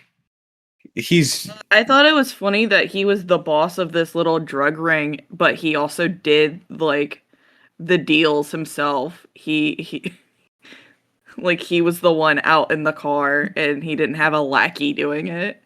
It's a very small operation. Very small. All right, Chapel, you're dumb. Terry returns home late, but Bruce was with them. Bruce shows Mary the test results from the clinic, proving that Terry hasn't been doing slappers. A I newscast tasted that it. It's clean. very clean to the bone. A newscast then shows that Mason and his friend has been arrested, and Coach, whoever his name was, has been put on suspension for teaching. He should be fired. Terry, on the other hand, gets some well-earned sleep. Guys, are we giving this episode a thumbs up or a thumbs down? I'll go with you, Ray. Uh, Uh-oh. She fell. No, come back. okay. You know what? I'll give it a thumbs up. I have watched worse anti-drug PSA episodes. How does this compare to the dinosaurs episode where Ravi gets like spikes growing out of him? How do you feel about that? Well, that one's a lot better, honestly. Yeah. So, and I guess in that case, it is a thumbs down now. Wow. Wow. What about you, Skyler? Do you like this PSA? As a PSA, I guess it's fine. You just gotta tactfully tell kids that drugs are bad, and I feel like this episode shows that well enough. The reason I'll give this episode a thumbs up, because again, kind of middling on this one, but I guess I'll give this a thumbs up because I like the implication of kind of lasting harm that the criminals of old Gotham have left behind going into New Gotham. Like, just the purely by what he did in the past and by still existing, Bane is being used as a weapon to poison Gotham's youth. Yeah. So I find that interesting. Again, the villain we end up fighting at the end is lame. I don't care about him. Yeah. And the steroid angle is, yeah, it's it's not my favorite, but I get it. So I don't hate this. It's man, it's good to see Bane back. It's great to see him. He's doing great. Love to see it. Yes, sir. What about you, Anthony? Are you feeling that this should not be an episode? No, I think it's a fine episode. And considering we have a Batman in high school, that's kind of the gimmick. You want to tell stories about this? I think that's fine. The comparisons to Smallville are apt because that was also about a superhero in high school. So I don't think that's bad. I give it a thumbs up. It's not my favorite episode, but like I said, and kind of similar to Skyler, where we see little elements of previous Batman lore seeping into the future. It doesn't overtake it. It doesn't take the spotlight, but like the evidence is there. The history remains. It's kind of like the Jokers. Am I crazy about the Jokers? No, but like they exist because that's the evolution of crime. Like people saw the image of the Joker and they took it upon themselves to like continue it. It's not like a big deal. It's not like my favorite thing, but I appreciate the world building. So yeah, a thumbs up, but it's not exactly strong. Yeah, I agree with that. Like, people see the V for Vendetta mask and they're like, "Oh, let's take that as a metaphor." I see that. I will give this episode a thumbs up. You But really struggled with that one. Yeah, I want to give it thumbs down, but I will give it thumbs up. I do like the appearance of Bane, of his state, and that's it. Well, I get the don't do drugs, but that's so cliched. I don't know. I should give it this a thumbs down, but I'll give it thumbs up. But again, I don't like it. If it's so cliche, why are kids still doing drugs? You're right. Because they don't know any better. I do have an issue. Batman needs to tell him.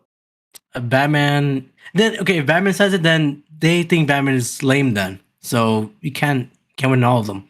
Batman's never lame. That's on them. Oh, they're lame. They're lame. Yeah. Yeah, drug users. Oh, I'm sorry. I have an interesting fact for this episode. This episode is meant to be a commentary on drug use and steroid use in particular. It's also the last appearance of Bane, reflecting how the actor who played the character in Batman Robin 1997, Jeep Swanson, died as a result of steroid abuse. That's what gave them the inspiration to make this episode? I guess. That's a little sad. Yeah. It is sad. PSA, the Brown Boy Wonder podcast condemns drug use. And abuse. Batman and Robin. And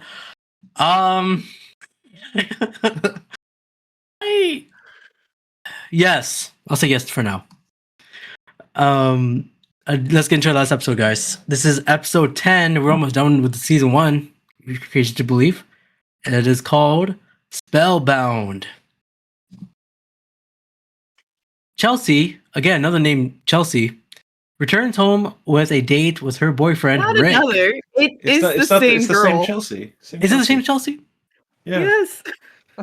I thought he was just saying there's another name. Like, he's reading a list. It's like, oh, these stories keep having characters in it. There's another name. Gotta read it. I thought it was a different Chelsea. Oh, I'm sorry. I apologize to the fans listening. Is it the same Chelsea? Fans. Chelsea fans. Chelsea Green. Chelsea returns home from a date with her boyfriend Rick Grimes. When he asks if she's all right walking around around alone, the last few feet. Excuse me. Let me start over here. Chelsea returns home from the date of the boyfriend of Rick. When he asks if she's all right walking around, the last few feet to her door, she says nothing ever happens around their block. Oh yeah?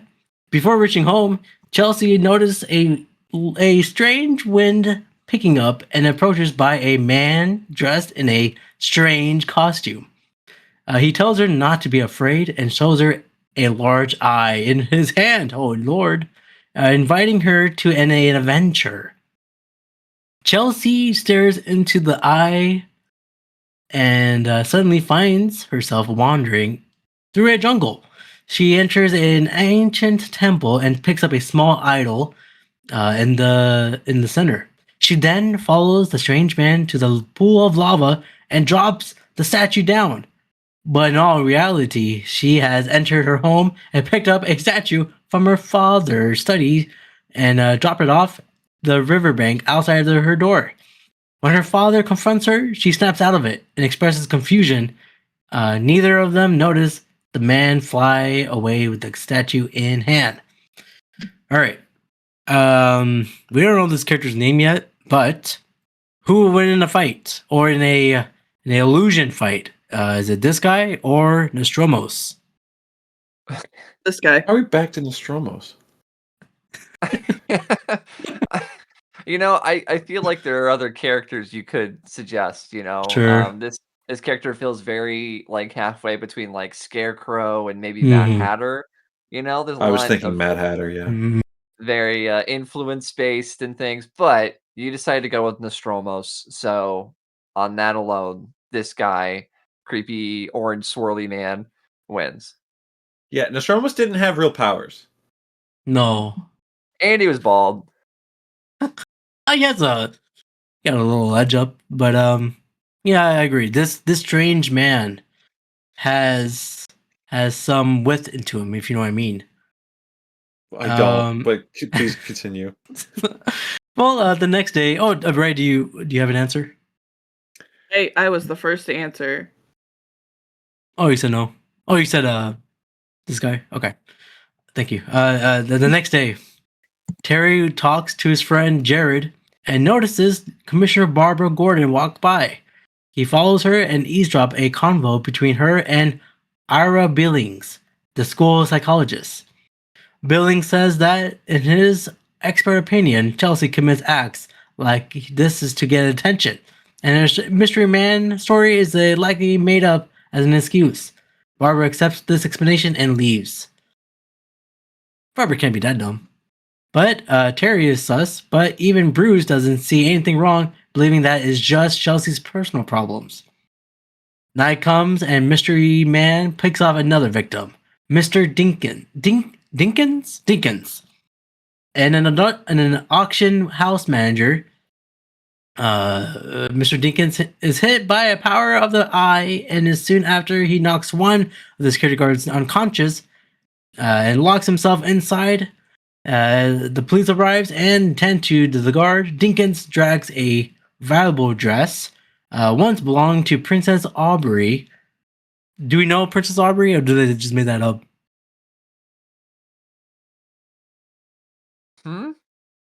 Yeah, he That's that again.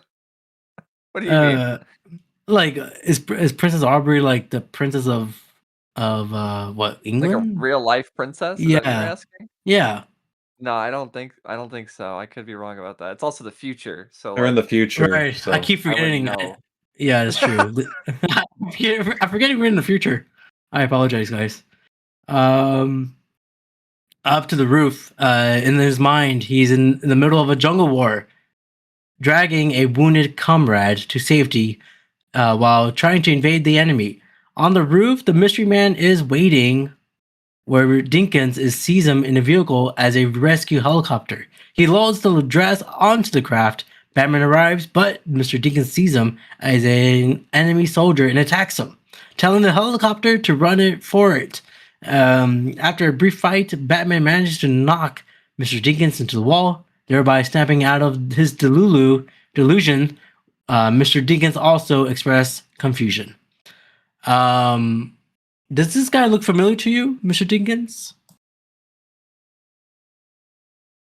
Because he kind of looks like Alfred. Oh, Al? I made that same joke. Yeah. While watching, that you just take his glasses off and he's vaguely Alfred-esque. So yeah. Mr. Alfred here. Also, now they're yeah. I also just want to say that, like, for the most part, this I don't believe you've said his name yet, the villain of the episode, but all the places he keeps making people see are just different variations of jungle. All he can think of is jungle. That's all he's got. True. Very jungle to jungle. Yeah. Oh, right. Or George of the Jungle. Now that there have been two sightings of the same villain, whom the media dub him as the Spellbinder, the police reopen the case and Bruce realizes that he was wrong. Terry announces that he has personal gatherings to attend. Alright, now we got the name. This is our first introduction of the Spellbinder. How do we feel about this eye man? I like that you kept with the bit of, like, we don't know what this guy's called. It's the name of the episode. We don't know yet. We don't. They didn't mention it. He has a orange outfit. He has a swirly big face. That I think the costume looks great. You know, I like the design more than I think I actually like the person. Yeah, as a person, I don't agree with what he's doing. I think, like I mentioned earlier with the Royal Flush Gang, this is another sort of adaptation of a Batman villain that's ancient, had nothing going on for it. I think it was a Silver Age character, so like around the 60s or so. Mm-hmm. So yeah, complete reinvention, completely doing something new with it. And yeah, design-wise, I do think he looks awesome. Like, that's such a really good classic design. Just a swirly little man, no face, no details. That's all you need. Yeah, as a character, I think I like him just because he's so mysterious. Like I said, very both character-wise and powers-wise. He reminded me a lot of Scarecrow because he's just a man in power with a degree fucking with people. He also has an homage in the intro. Yeah. Oh, yeah, he's in there. Yeah. Big character in this Batman Beyond universe. Hopefully we'll see him more, like right now. Terry asked who is DG as he looks at his jacket. Bruce gave him. I thought of Anthony when he said that. Thank you. I appreciate it. Bruce gave him a look and walked away. It's a great callback. I love it. I wonder where he is right now. We'll see. For those who don't know, I'm talking about the DG stands for. I'll go with you, Ray. Who is DG? Me again. Okay. It's Dilbert Gumpson. Gumpson. That's a great last name. Gumpson. Oh, I want to be that guy. Dilbert Gumpson. Well, for those who disagree or agrees, comment down below. Tell us who is DG. Where am I? Oh, here am I. Terry goes to the wedding of Jared's mother. Oh, do you guys like his friend Jared? He had like 2 lines. Not much of a character. Didn't remember him until you just said him. Oh, damn. Well, admiring the large jewels she's wearing. However, as the bride walks down the stairs, a magic eye is concealed in a video camera, hits her, and she suddenly sees herself in a nest of a gigantic insects. She runs into terror, catching a glimpse of a spellbinders hiding in the crowd. Terry runs down to his motorcycle and pulls out the batsuit. So this scene of Jared's mother, I don't know if you guys played the game Helldivers, but if you go into the bug planet, it reminds me of this scene here.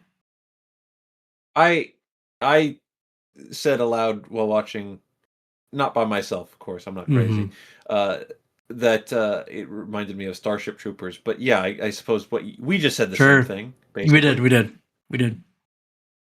Yeah, we don't like big bugs in front of us. Here we go. In terror, Jared's mother jumps off the hotel balcony. No! Batman grabs her, but she sees him as an insect too and tries to escape.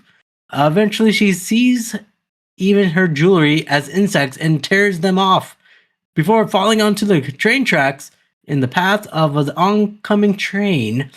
Batman manages to save her, but cannot stop the Spellbinders from stealing the jewels. The Spellbinder, however, isn't gone, and Batman takes off into pursuit.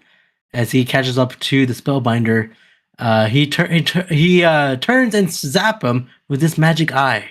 Terry sees himself on top of a tall tropical waterfall and takes a huge dive towards a pool below. In truth, he is falling towards the street. Fortunately, Bruce manages to snap out of it before he hits the ground, though his escape is narrow and the suit is damaged in the process. If the Spellbinder mind controlled you guys, what would you be? In a jungle. I don't think we have a choice of that. Yeah. Yeah.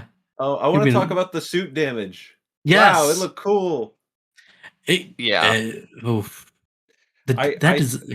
I think it's amazing. They take this opportunity to really show you how just high tech every aspect of the suit is on the inside, and the design of which, when it gets broken, man, battle damage is neat, and this is really neat. And I'm looking forward to more times that Batman gets blown up. I guess we'll see more of it soon. I just like it's like you just draw red lines. But it just looks so cool, though. I don't know. It just glows. Gives you something to believe in, you know? Charles Xavier. I like it. Nope. The next day... I got it. You got it? Okay. Days of Future Past. On both sides of the fence, I got it. Okay, thank you. We need your hope again, Charles. The next day, Billings expresses concern for Terry's mental health, given the recent loss of his father and the new stress caused by his job. He invites Terry to tell him about the experiences working for Bruce. Terry is a little reluctant, but finally caves in. That night, Bruce hears an intruder alarm sounding. He goes upstairs and finds Terry stealing valuables from his home. Terry sees himself as being a contestant on a shopping spree game show and even attacks Bruce, When he tries to stop him, Bruce, however, snaps Terry out of it. Do you guys remember that show? The shopping show? The shopping spree show? Supermarket sweep. I'm pretty sure they brought it back recently. Did they? Yeah. Oh. There's also the famous guys' grocery games. That's true, forget too. about that. Yeah. It's good. In the Batcave, Bruce reveals Spellbinder's true identity. I'll go with you, Skyler. Who is Spellbinder? Oh, that guy from earlier. Yeah, what's his name? Oh, I don't fucking something nerdy. Oh, kind of. I'll go with you, Anthony. I don't know, Dr. Idiot. What was that? I don't remember Spellbinder's name. It was the guy who was the Ira. therapist. His name's Ira. Ira Billings. Tyra Banks. Tyra Banks has all the victims either had therapy with them or had children who did, which is now had Billings cased their houses. He does not expect Terry's secret identity, but only use him to access to Wayne Manor, which means that at the moment Spellbinder is waiting outside for him. I like the interaction with Terry and Bruce, trying to figure out some things, investigating. I like their bonding. It's a good bonding moment here. Well, Terry confronts Spellbinder as Batman, but is hit by the magic eye. Things don't seem to alter, and he claims that he's okay, but soon he sees a pack of zombies crawl out of the ground and they attack. As the illusion zombies is gaining up Batman, Spellbinder explains his motives for the crimes. It's really dumb. He said, having gotten garbage money for treating many of the students with connections to wealthy families, he decided to get what he believed was entitled to him, and strike back to the rich. With Spellbinder also using the illusions to sneak attack Batman. Do you like Spellbinder's motives here? Who? I mean, I like them in the fact that they're so simple. No. He was like just a guy who was like, I hate working with kids. That was about it. He was like, I don't know, that's like funny in a way. I don't think that's justifies him doing his crimes, but as a villain justification, I think that's a funny thing to do. Yeah, so it is again cliche. We're almost to the end here, guys. Bruce watches through the suit's video link, but can see nothing, meaning the zombies are illusions. Spellbinder's attacks Terry practically invisible through the illusions. However, Bruce manages to help him evade the attacks. The images eventually fade, and Batman sees Spellbinder standing just in front of a cliff. He runs off after him, but Bruce warns Terry that it's an illusion. Stop it. Terry freezes, and stopping just short of where the real cliff is, Spellbinder attacks from behind, but falls off the cliff himself after Batman evades the attack and captures them. With the trouble ended, Bruce calls up Barbara Gordon and has her take Billings away, with Terry explaining how they caught him, while the fact that he did it as Batman a secret. Barbara questions Terry, and though she doesn't let on, she knows his secrets. Are we giving this a thumbs up or a thumbs down for this spellbinding episode? Anybody? You have to call on somebody. That's how it works. Okay, I'll call Anthony. That's how it works. Okay, Anthony, go ahead. Anybody, please. I liked the Bruce guiding Terry while he was fighting him gimmick. I thought that was fun. I think visually Spellbinder is really cool, and I liked some of the creative choices of the illusions and whatnot. Like I liked when the lady falls out the building and then Batman catches her. She sort of envisions her bridal dress as a web that it's like chewing on. Like I think that was kind of cool. Like it's just a fun way to incorporate what's happening in the real world. So yeah, I gave it a thumbs up. Yeah, there were definitely better episodes in the batch we watched, but I think it was a fun Batman episode. Absolutely. What about you, Ray? Do you want to do magic tricks now? Yeah, but not because of this. Oh. I like this episode. I think Spellbinder has a cool look to him. I like that he is the middle ground between Scarecrow and Mad Hatter. We get great Terry and Bruce working together stuff. And then yeah, the fact that like Barbara just immediately clocks of like, all right, I know what's happening here. You're Batman. Got it. Yeah, this was a fun episode. Absolutely. Skyler, tell me. At the risk of repeating things that have already been said, I think the Spellbinder design is really cool, and I think overall what they do with the visions he gives people, other than putting them all in a jungle for some reason, I think it's pretty creative. I like that. I agree with Anthony. I really like when Bruce is directing Terry how to fight because Terry can't see past the visions. That's really cool. And I love when Barbara says, "Do you work Oh for my him? god. You work for him? Your parents are dead? All right." That was so awesome. She clocked it, and it took her 2 seconds, and she looks at Bruce like, "You motherfucker. Yeah. I can't believe you right now." Doing it again. That was great. Yeah. Yeah, I also give this a thumbs up as well. I hopefully we'll get more episodes like this in the future. But I hope we get another Spellbinder episode or appearance soon. I do have an interesting fact for this episode. Guys, you might be surprised. It's because this is now my favorite interesting fact at this moment. You guys ready? Yes. This episode premiered on the same day as the series premiere of SpongeBob SquarePants on Nickelodeon. All right. Big day for cartoons, I guess. Big day. Big day. This is your favorite interesting fact? For this Batman Beyond rewatch, yes, at this moment. So big day. Big Bob. When we talk about Spellbinder in the future, you're going to be like, oh, he debuted the same day as SpongeBob. I'm going to keep saying that until... Write it down. Write it down right now. Don't forget. Its wall is full. He's looking around. Presumably he just wrote something above his computer. He's pretending. He's not really doing it. All right, let's wrap this up. No. All right, that was the end of this. These 5 episodes. Next time where you listen to us, we'll be talking about the series.